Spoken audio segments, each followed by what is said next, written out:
Ito yung mga message for Rob Daniel. Rob, kung nandito ka man. Okay. First one is from Ray.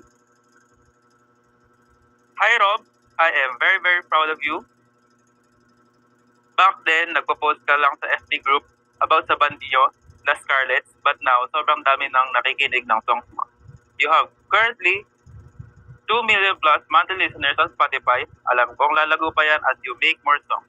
At sana di kayo hinto sa pag-release ng album soon. Anyway, Rob, I wish you all luck. Sana maging more and more successful ka pa rin in the future. Also, Rob, alam mo ba, dahil sa iyo, masyado ako na-fall in love sa OPM song.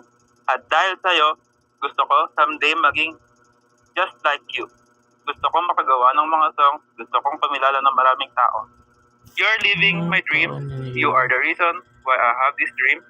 You made me dream like this. I look up to you. I really do. Sobrang saya ko every time na nag-release ka ng new song, kahit na unreleased mo pa, gusto kong ma-memorize ko na agad. Sana sa susunod makakapunta na ako sa mga gigs mo. Sana makita na rin kita in person. I love you so much, Rob Daniel. Okay, that's from Ray. Bali sa form siya galing nung nag-release kami ng form last week.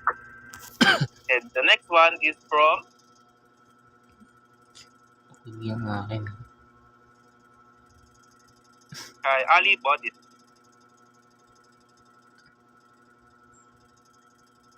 Hi Rob, it's me again, Ali. Haha, congrats in advance sa new song mo and thank you sa mga kanta mo.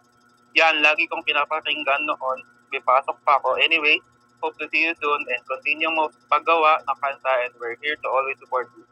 I can't wait to see you. Umiiyak pa ako noon last December kasi akala ko tuloy yung papunta mo sa Cebu pero na-cancel ata yun. Pero sana soon makita na kita. That's from Ali Bodit.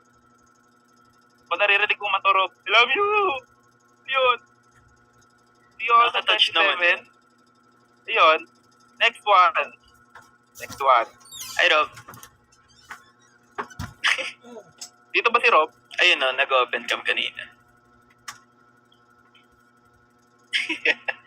Ay, Rob. Ka daw, be. Next one. From bali last na to kasi magti-trivia questions ulit tayo. From Ria Cora Jimenez. Teka, medyo mahaba to English. Baka nosebleed din ako dito. Wait lang, sinisipon na ako eh.